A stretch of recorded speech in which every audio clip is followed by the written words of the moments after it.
guys, welcome to podcast number 2. Who's counting though? Yeah. Who's counting? We are Pablo and Wes from pabloandwes.com, and we're gonna get this show started. So today's show is about basically talking about bringing your passions to the classroom, into the classroom, your interest. Also, we're going to talk a little bit about how we lesson plan, or why lesson planning is important. Yes. And also creating memorable moments. Memorable moments. That was pretty memorable. That was. I'll never forget that. So let's get right into it. Yeah. Let's talk a little bit about passions. Okay. So when I started teaching, I took photos of all my students, and this was back in the day where you had to take your film and get it developed. Oh. You know, it was one of those. I'm shooting film right now, by the way, and I'm learning. But keep it going. So I took a picture of all my 9th grade English students. So 180 photos, got them developed, and put them up on the classroom wall. And, you know, it gave the students an identity. It gave them a place in the classroom, something special. But it wasn't really until years later I realized that wasn't simply about me doing something for the students. That was something that I loved. Yeah. I love photography, and I wish I had known that was a part of who I was. It didn't really. I became a freelance photographer years later. So I kind of wish I had tied that in tighter to my classroom practice. But like when we go to speech and debate, I always had a camera. We would take photos with our awards or trophies. Photography was a passion for me, and it found its way into the classroom, but I wish I had embraced it more. No, that's good. So as I think about it, my story is a little bit different, where I really love basketball. Right. I played basketball all through high school, and the point is, and then I just continued to play. You talked about that in episode 1, where you're like, after high school, you played basketball because I didn't want to go really to school. But the point is that I wanted to bring that into the classroom, and we were talking a little bit earlier about this, that I didn't think it really fit though. Like in the end, I was trying to create lessons around my passion, and I don't think it really tied into what the students wanted to learn. They didn't all have interest. Yeah, some of the boys and a few of the girls that were interested in basketball, sure, resonated with that, but reality was I had over 100-something students in middle school. A good percentage of them didn't like basketball. Yeah. So I had to kind of reset on that and rethink that. So it's important to bring your passions in. And so my angle is this, that you should bring in the same passion that you have for whatever you love. Now, my passions have changed over the years. I am now also moving into really embracing photography and filmmaking. And so these days, so things change. Yeah. And as your career changes and as you move in and out of your teaching career and figure out that you love other things, bring the same excitement, I think is what I want to say, into your classroom. You may not be bringing in film per se or photography or basketball, but you're bringing in the same go-get-'em attitude that you would spend hours reading books or watching videos on a certain topic. Yeah. So another connection along your basketball line, we had somewhere along the line, somewhere where I worked, there was a colleague who loved horses, but you would interview the students, or they would tell you without prompting, oh, Miss So-and-so talked about her horses all period. So that's a case where the teacher's passion is just overrunning the curriculum, overrunning the classroom, overrunning the students. Yeah. That's not appropriate. But I do like the classroom spaces, the walls, particularly around the desk. If you have passions and you bring them in terms of decorations, students get to see a slice of who you are, and you don't have to spend class time. They can just see like, oh, there's a photo of your family.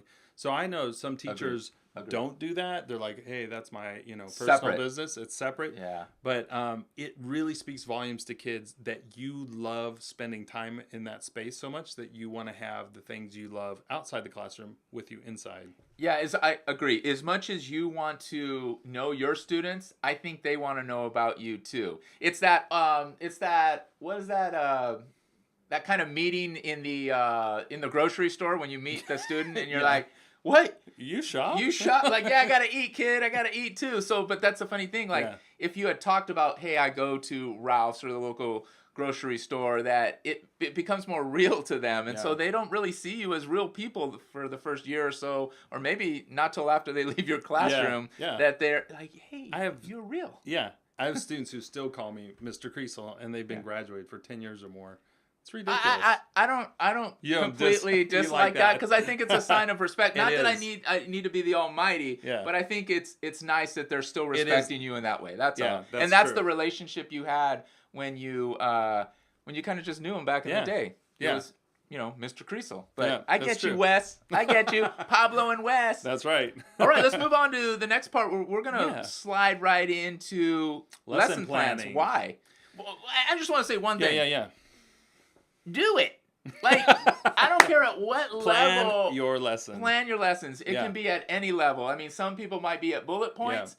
Others might be, a dissertation. Yeah. Whatever it is, do it. Yeah. Don't let it go. So I'll just give you an example. So when I was a mere lad of a teen, I would teach swim lessons. A mere lad of a teen. Yeah. Well, if that's confusing, then blame me. When I was a mere lad, is that good? Okay. Yeah, of a teen. You threw me off. Sorry. When I was a teenager, I taught swim lessons, and I would have neighborhood kids come over, but I would always know what I was going to teach them, what skill, so I could articulate to them. Today we're going to work on this. I could articulate to the parents. Today we're going to focus on this. The parents could ask me, "Oh, how did they do?" And we would have kind of a prearranged outcome. It wasn't like they were just coming over to spend time in my pool and I was getting paid for it. Like it was. So I spent time thinking ahead of time, and if one student made more progress than another, I would have to adjust those lesson plans. How am I going to teach 2 different students 2 different skills at the same time? So that's just kind of an analogy to get you to think of like you're responsible for how that time is spent. No, as a new teacher, it's uber important that not that you just go with the flow, but that you make those changes on the fly when necessary. That's a good point. It's super important that as a teacher, all of the best laid plans aren't always your best plans. Things are going to happen organically in the classroom, and sometimes you just have to capture those moments and throw the lesson plan out the window. Yeah. Maybe not all of it, but just metaphorically. But no, it is true because some of the best lessons I ever had where we just went off the script and we just had a really good time in the classroom. That's probably another podcast, but we're talking about having fun in the classroom. Yeah. It seemed like a really bad word back in the day, but I think it's crept in. Yeah, the F-U-N, don't say that. Yeah. But no, you should be flexible for sure. Yeah. It's really interesting to me. I think at times when you write down a lesson plan or you commit to it, sometimes it's difficult. Like you see it's not going well. You're trying to assess, like, should I really stick with this? And so, we just want to give you permission. Sometimes we talk about permission to reset. Right. So you have permission to call an audible, like in a football team that's setting. good. That's a great analogy. Quarterback comes up to the line. They see what's happening across the line. They say, audible. There's a call. People on the team know that the plans have changed. So when it's just you, though, you have to remember you are your team, and sometimes your conscience and your gut instinct, all that is trying to tell you, hey, adapt. And you got to realize that when you're talking to yourself that way, you have permission to call an audible and make a adjustment on the fly. Right, because you're going to be part of a team. Let's just say you're part of a 3rd grade team. There's 2 other members on your team. You're not going to be carbon copies of each other. Be true. You, do you, and you can tell them, hey, today I kind of went off course, so I'm going to be a little behind, just in terms of pacing or what have you. But you'll get through the curriculum you need to get through. Yeah. That audible is money. Yeah, so just remember, you have permission. One thing, actually 2 tips for lesson planning. In my early years, I think it was year 2, I had a teacher across the hall who said, Wes, you have to, maybe I look stressed out, I don't know. She's like, Wes, you have to, before you leave, write your agenda up on the board. So therefore, like if something happens, you have a family member come visit you from out of town, you have no time that night, there's traffic, you roll in late the next morning, that you can just walk in and roll off that agenda. And then it gives students walking in that presence of mind. Oh, there's a visual organizer of what we're going to do. So that was probably one of something that happened on the job, a piece of advice somebody gave me that really helped lower my stress level. And then all night I'm thinking about, I have that agenda and I'm mentally adjusting and subconsciously kind of weighing options about from that outline.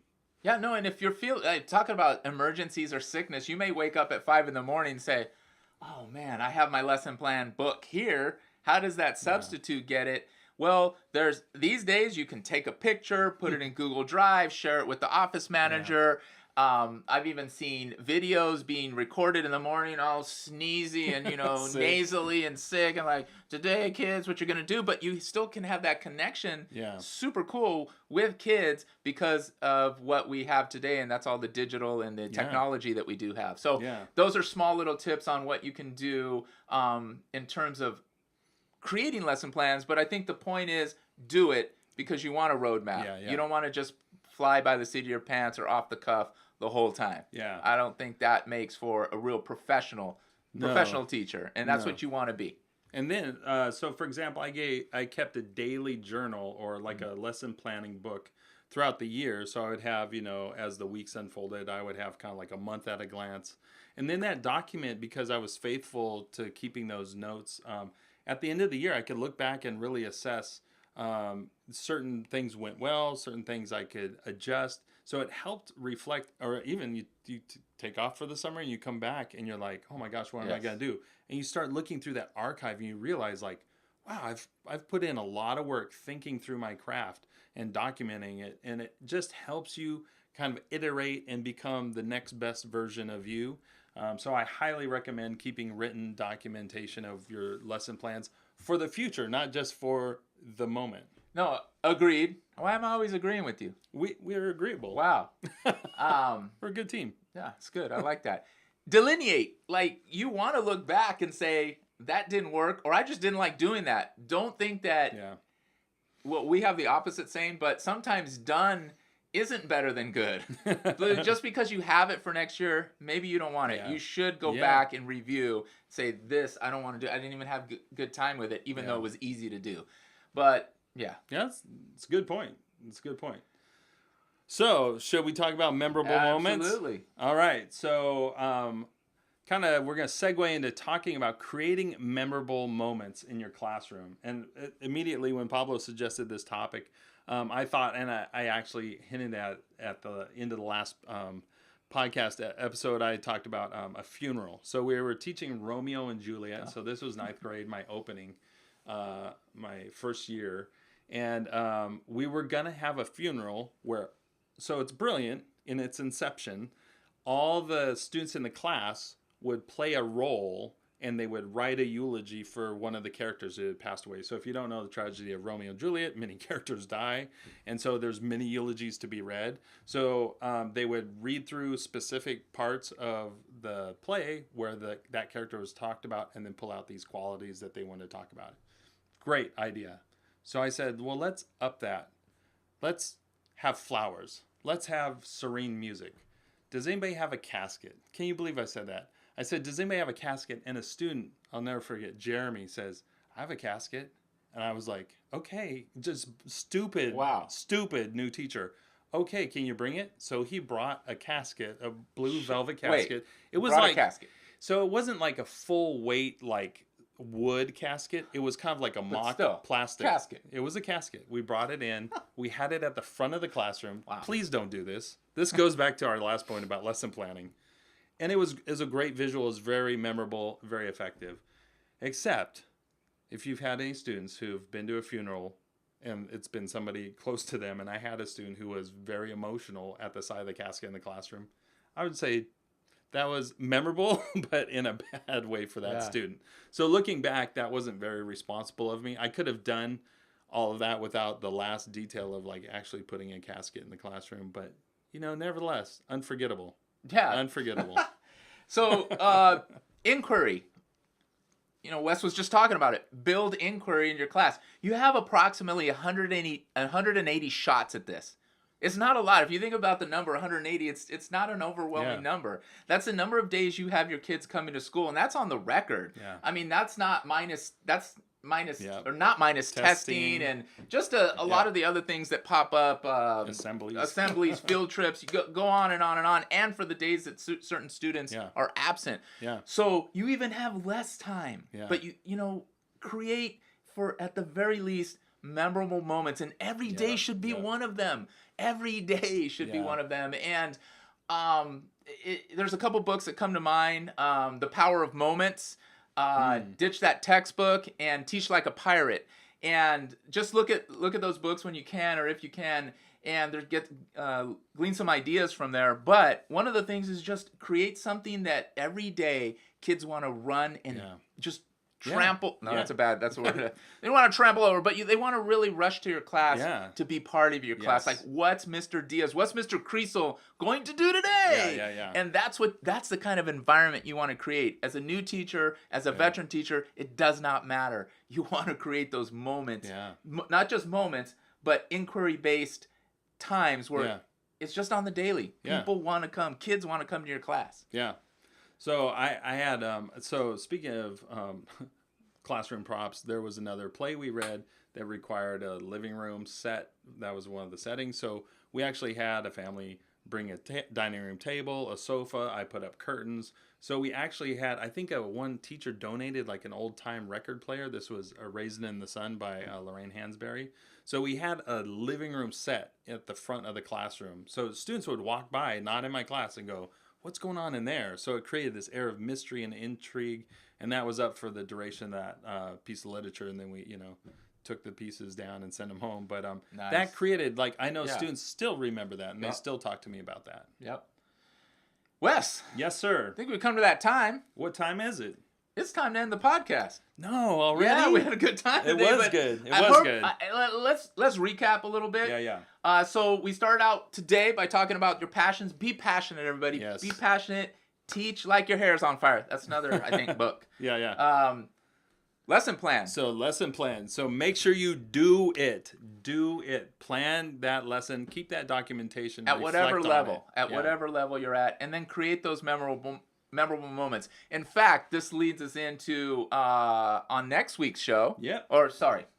It's not next week. We ain't doing this next week. We're going to do it next soon. episode. On the next episode, we're going to talk about we're going to expand on what we talked about, making memorable moments. Memorable moments. Yeah, that's it.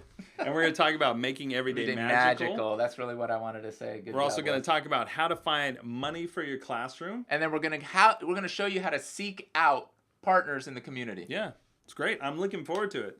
So remember to hit us up on all the social channels, PabloandWest.com. We're everywhere, so just get out there. Twitter, Instagram, check us Snapchat, out. YouTube. Yeah. Pablo and Wes. We're good. High five, bro. Yep. See you next time.